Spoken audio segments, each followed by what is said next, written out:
shout out to Iman Vellani. Miss Marvel, I think, is the perfect kind of character for us to focus on because the story and setting are so bleak. But as you know, Kamala Khan is just such a bright spot in the world, and so is Iman Vellani. I So love like, her so much.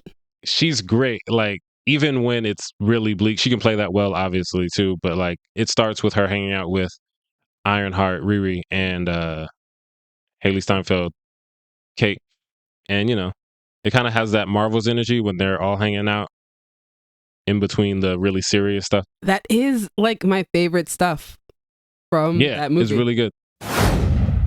There's so much in the show that I like.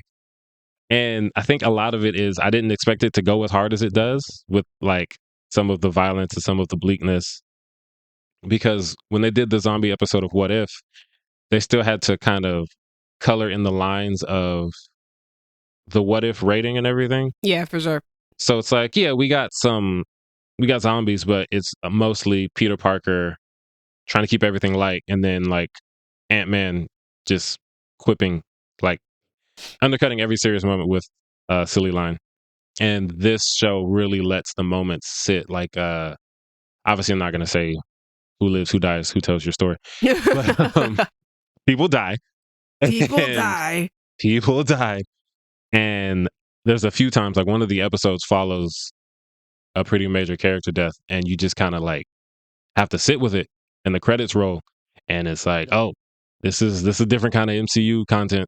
We're just gonna have to sit with our sadness. But yeah, I think they balance those tones well because the fun stuff is still fun. There are obviously going to be some quippy characters because it's Marvel.